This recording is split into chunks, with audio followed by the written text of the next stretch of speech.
종교개혁주를 맞아서 우리가 룻기를 통해 교회가 어떤 곳이고 또 어떤 곳이 되어야 되는가 우리가 한 번 더 깊이 있게 좀 생각해보는 시간을 갖고자 합니다.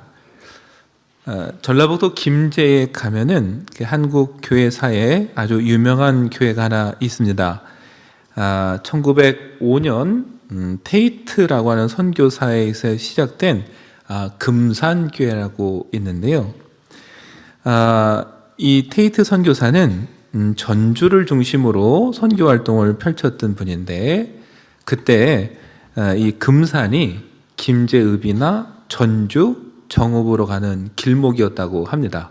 거기서 이제 마방도 있고 사람들의 왕래가 많았겠죠. 그 마을에 조덕삼이라는 사람이 살았는데 마방을 운영하는 마을 최고의 부자였고 또 대대로 유교를 믿었던 보수적인 가문의 사람이었습니다. 근데 그 인근에 복음을 전하려고 했던 이 테이트 선교사가 어느 날 그 집에 이제 머물게 된 겁니다. 궁금했죠. 그래서 물었습니다. 당신 나라에 있었으면 편안히 살 수 있었을 텐데 왜 힘들게 여기까지 와서 이러고 있느냐? 그 선교사님이 복음을 가진 자로 이 땅에 복음을 전하러 왔습니다. 했더니 또 궁금해요. 그럼 당신이 전하고자 하는 복음은 뭡니까? 그래서 때를 놓치지 않고 선교사님이 열심히 복음을 전했습니다. 그랬더니 이 조덕삼이라는 분이 예수님을 영접하게 됐고 또 자기 집 사랑채에서 주일 예배를 드리기 시작했는데 이것이 이제 금산교회의 시작이 된 것이죠. 근데 그 다음에 놀라운 일이 벌어지는데요. 1906년에 처음으로 이 교회에 3명의 집사가 세워지고 1907년에는 장로를 뽑게 되는데 2명의 장로를 뽑을 수 있도록 허가가 돼서 투표를 했습니다. 사람들은 당연히 이 조덕삼이라는 분이 장로가 될 줄 알았어요. 신앙도 열심이고 마을 최고의 부자고 어른이고. 근데 투표했더니 의외의 결과가 나왔어요. 이분이 떨어졌습니다. 그리고 이자익이라는 사람이 장로에 선출이 됐어요. 이 교회가 크게 술렁였습니다. 왜냐하면 이 조덕삼이라는 분이 떨어진 것도 놀랄 일인데 장로로 선출된 이자익이라는 사람이 누군가 봤더니 조덕삼이라는 분의 집 머슴이에요. 나이도 12살이나 어린. 여러분, 지주인 주인은 떨어지고 12살이나 어린 그 집 머슴은 장로가 됐어요. 교회가 얼마나 난감합니까? 근데 그 흔들리던 때 이 조덕삼이라는 분이 나와서 뭐라고 했냐면은 성도들에게 이렇게 인사를 했어요. 우리 금산교회 교인들은 참 훌륭한 일을 해냈다. 우리 집에서 일하는 이 이자익이라는 사람은 참 성실하고 신앙도 나보다 더 대단하다. 이런 사람을 뽑은 건 교회가 참 훌륭한 일을 한 거고 그런 여러분께 감사하다. 참 멋지죠. 이렇게 해서 교회가 순식간에 평안해졌어요.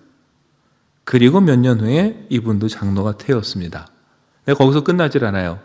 이 이자익 장로님은 그 다음에 신학교에 입학하게 됐고요. 그 신학을 공부한 동안 뒷바라지를 또 이 장로님이 했어요. 그리고 나중에 이자익 장로님이 목사가 되었을 때 어떻게 했느냐? 이분을 금산교회 담임 목사로 청빙을 해요. 그러니까 자기 집 머슴 출신인 목사님을 담임 목사로 모시고 그 밑에서 지주 주인이었던 장로님이 말씀을 들으면서 신앙생활을 참 열심히 잘 하셨어요. 그래서 여러분 이 교회 이야기는 한국 교회사에 보면 꼭 한 번은 거론되는 이야기고요. 지금도 금산에 가시는 분들이 교회를 한 번씩 둘러봅니다. 왜냐하면은 그때 당시 지은 한옥 교회 건물이 지금 문화재로 잘 보존이 돼 있거든요. 네, 여러분 룻기를 보면서 교회란 어떤 곳이 되어야 되는가 생각을 하다가 이 교회 이야기가 떠올랐어요. 여러분 룻기와 이 금산교회 이야기는 우리에게 제일 먼저 아주 중요한 원리를 가르쳐 줍니다. 그게 뭐냐면은 교회의 주인은 하나님이시라는 아주 중요하면서도 단순한 사실, 저 여러분도 알고 있는 사실이고 믿지만 사실은 실천을 잘 못할 때가 많아요. 근데 여러분, 교회의 주인은 하나님이시라는 이 사실을 우리는 절대 잊어서는 안 됩니다. 여러분, 금산교회 이 이야기는 우리에게 부자도 목사도 장로도 열심히 일하는 사람도 교회의 주인이 아니라 오직 하나님이 주인이시라는 것을, 그래서 그 주인의 뜻에 합당하고 순종하면은 그 어려운 시련도 헤쳐나갈 수 있다라는 걸 우리에게 보여줍니다. 룻기도 마찬가지입니다. 여러분, 오늘 등장하는 중요한 인물 중에 한 사람이 보아스예요. 보아스는 누가 봐도 룻과 나오미를 구원해 준 사람입니다. 그런데 그 보아스의 등 뒤에서 일하시는 분은 결국 누구였느냐? 하나님이시죠. 보아스라는 이름이 여러분 열왕기 상에도 또 한 번 등장합니다. 이때는 사람의 이름이 아니에요. 솔로몬이 성전을 세우고요, 그 앞에 2개의 기둥을 세웠습니다. 한 기둥의 이름은 야긴이고 또 하나의 기둥이 바로 보아스입니다. 야긴의 뜻은 무엇인가 봤더니 여호와께서 세우셨다라는 뜻이고요, 보아스는 그에게 능력이 있다라는 뜻입니다. 그러니까 2개를 합쳐서 보면은 성전은 솔로몬이 세운 것 같지만 결국은 하나님께서 하나님의 능력으로 세우셨다. 그게 교회의 원리라는 거죠. 그러니까 보아스란 한 인물의 뒤에서 하나님이 능력을 주셔서 그 보아스가 나오미와 룻을 구원했습니다. 그래서 그 가문을 다시 회복시켜줬고, 그 가문에서 다윗이 태어나서 다윗의 왕조를 세웠고, 그 아들 솔로몬이 성전을 세웠어요. 그리고 그 족보에서 예수님께서 오셨죠. 생명의 양식으로 예수님께서 이 땅에 오셔서 십자가에 죽으시고 부활하신 분으로 우리를 구원하셨습니다. 그 반석 위에 세워진 게 오늘 우리 교회예요. 그렇다면 이 교회는 역시 하나님께서 하나님의 능력으로 세워주신 곳이고, 그렇다면 교회의 주인이자 머리는 주님이시다라는 사실을 저 여러분이 잊어서는 안 됩니다. 그런데 교회 역사가 길어지다 보면은 우리는 하나님 대신 공로자들의 이름을 기억하기가 쉬워요. 그 공로자들을 기억해야 되죠. 그러나 그 이름이 하나님보다 더 앞설 수는 결국은 없는 겁니다. 오직 교회 주인은 하나님이시라는 사실을 기억해야 되고요. 그렇다면은 우리는 어떤 역할인가? 머리 대신 주님의 몸을 이루는 지체입니다. 그래서 교회는 모두를 품어주는 곳이에요. 왜요? 한 몸이기 때문에. 바울은 고린도전서 12장 12절에서 말했습니다. 몸은 하나인데 많은 지체가 있고 몸의 지체가 많으나 한 몸인가 같이 그리스도도 그러하니라. 교회는 주님이 머리시고 우린 몸이에요. 몸에는 여러 지체가 있습니다. 다 달라요. 모양도 기능도 다르지만 그 모든 것이 합쳐질 때 하나의 몸이다, 한 사람이라고 우리가 부르지 않습니까? 손은 다른 사람이고 발은 다른 사람의 것일 수는 없어요. 모든 것이 하나가 돼서 머리이신 주님의 뜻을 따라갈 때 한 몸이 되는 거죠. 그러려면 여러분, 그 지체들을 우리가 다 품어줘야 되는 거예요. 결국 교회는 품어주는 곳입니다. 고린도전서 12장 25절 26절도 말합니다. 몸 가운데서 분쟁이 없고 오직 여러 지체가 서로 같이 돌보게 하셨느니라. 만일 한 지체가 고통을 받으면 모든 지체가 함께 고통을 받고 한 지체가 영광을 얻으면 모든 지체가 함께 즐거워하느니라. 이게 진정한 한 몸이라는 거예요. 내 몸에 어느 한쪽만 아플 수는 없어요. 어디 한 군데가 아프면 내 몸 전체가 같이 아파하는 것이고 내 몸 어디 한쪽만 즐거워할 수는 없습니다. 기뻐하면 모두가 기뻐하는 것이죠. 그게 교회가 그런 곳이 되어야 된다는 거예요. 여러분, 룻기는 오늘 그걸 잘 보여줍니다.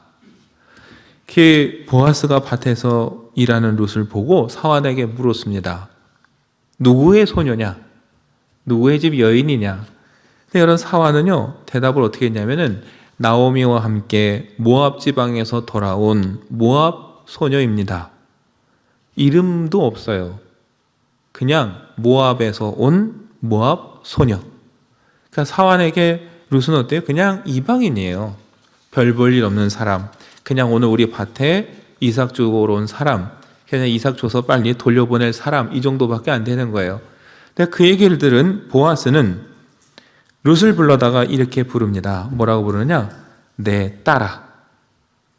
다르죠. 사환은 이름도 모르고 그냥 모압에서 온 여인 이렇게 끝났는데 룻은 내 딸아 이렇게 부릅니다. 호칭에서부터 뭐예요? 보아스는 이 룻을 품어주기 시작한 거예요. 그리고서 여러분 오늘 우리가 읽은 12절에 뭐라고 합니까? 룻기 2장 12절에 여호와께서 내가 행한 일에 보답하시기를 원하며 이스라엘의 하나님께서 여호와께서 그의 날개 아래 보호를 받으러 온 내게 온전한 상 주시기를 원하노라. 여러분 그냥 이방에서 온 과부 이렇게 보는 게 아니라 룻을 어떻게 봤어요? 하나님의 날개 아래 보호를 받으러 온 사람. 룻은 보아스는 그래서 어떻게 그랬냐면은 그 은혜의 날개 아래서 다 품어주기로 마음먹은 거고 주님의 은혜의 날개 아래서 보면 우리가 다 하나라고 생각을 하는 거예요. 그래서 불러다가 내 딸아 이렇게 부르는 거고요. 야훼 하나님이 우리에게만 복 주시길 원하는 게 아니라 그 은혜를 찾아온 룻에게도 하나님께서 은혜를 주시기를 원하는 거예요. 그러니까 이미 한 가족으로 보아스는 룻을 품어준 거예요. 여러분 그리고 오늘 읽은 14절에도 어떻게 합니까? 룻을 초대해서 말합니다. 와서 떡을 먹으며 네 떡 조각을 초에 찍으라. 그래서 어떻게 돼요? 룻이 같이 먹고 곡식 빼는 자 곁에 앉아서 배불리 먹고 갑니다. 여러분 식탁에 함께 앉는다라는 거 그렇게 쉬운 게 아니에요. 여러분도 누군가를 식탁에 초대한다라는 건 마음을 여는 것이고 함께하고 싶은 사람을 식탁에 초대하죠. 그걸 잘 보여준 게 예수님이세요. 예수님이 많은 사람들과 함께 식탁에 앉았습니다. 때로는 세리와 죄인과도 함께 하셨어요. 그 사람들이 비난했죠. 그때 예수님이 바리새인과 서기관들에게 말씀하셨어요. 마가복음 2장 17절에 보니까 예수께서 들으시고 그들에게 이르시되 건강한 자에게는 의사가 쓸데없고 병든 자에게라야 쓸데있느니라. 나는 의인을 부르러 온 것이 아니요 죄인을 부르러 왔노라 하시니라. 맞아요, 여러분.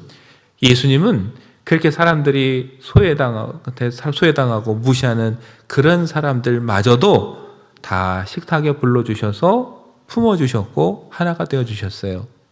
그렇다면 저도 여러분도 그렇게 품어줘야 되는 게 교회의 주인 되신 주님의 뜻을 따라가는 것이죠.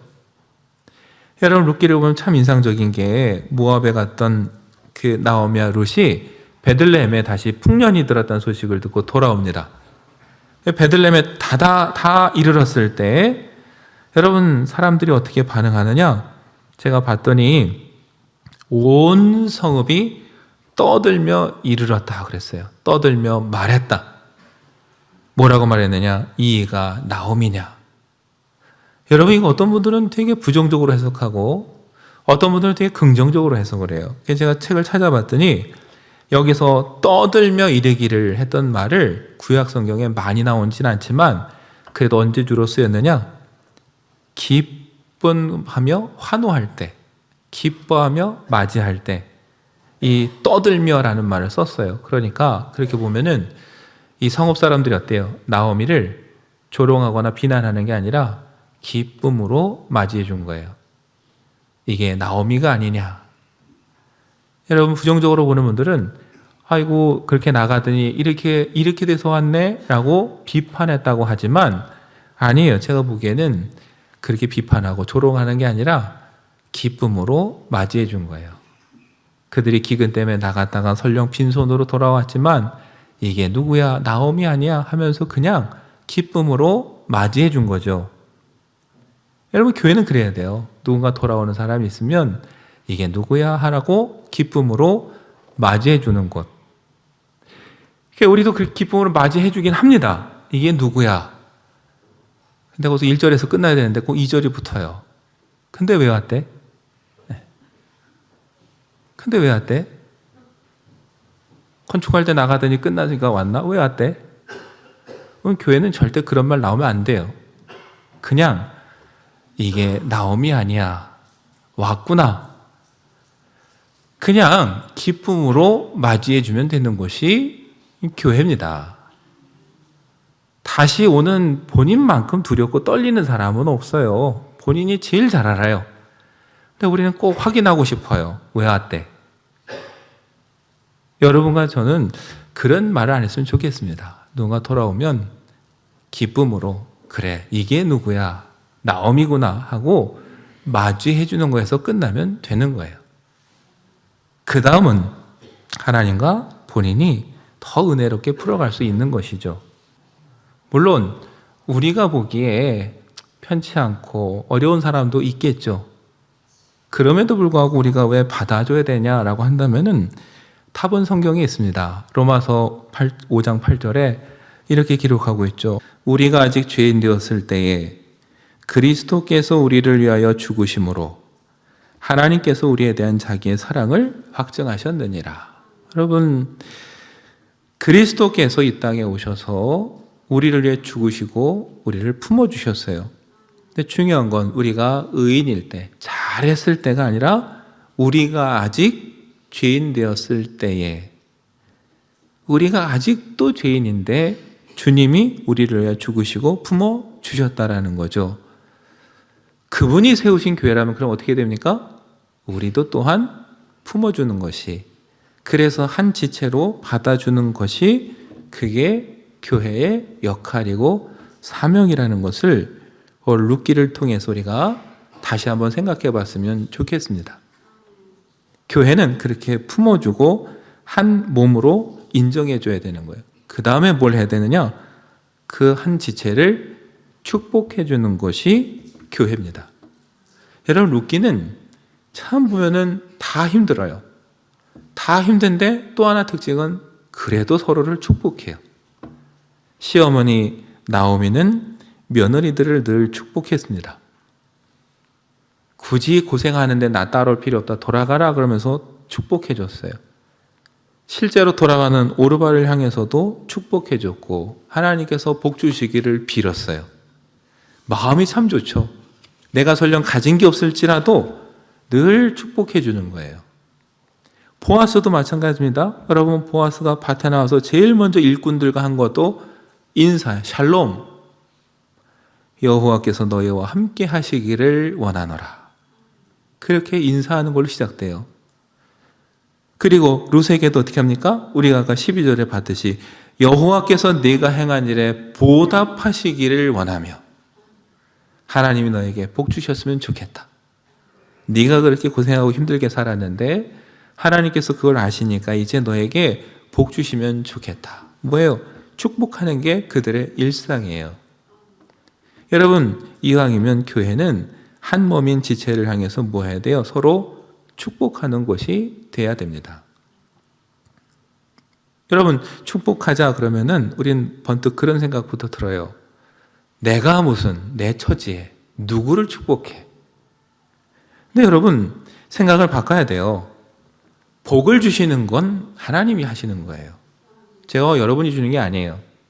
저와 여러분은 누군가를 보면서 사랑하는 마음으로 복을 빌어주고 축복해 주는 게 우리의 능력이고, 정작 복을 주시는 건 하나님이 주시는 거죠. 그렇다면은 축복하는 건 저와 여러분의 형편과 상관이 없는 거예요. 돈이 많고 힘이 센 사람, 권력이 있는 사람만, 높은 지위에 있는 사람만 축복하느냐? 아니에요. 종도 축복할 수도 있고 이방 여인도 축복할 수 있습니다. 사랑하는 마음만 있으면 돼요. 그럼 하나님께서 그것에 응답해서 복을 주시는 거죠. 여러분, 성전 미문 앞에 있는 사람에게 베드로가 말했습니다.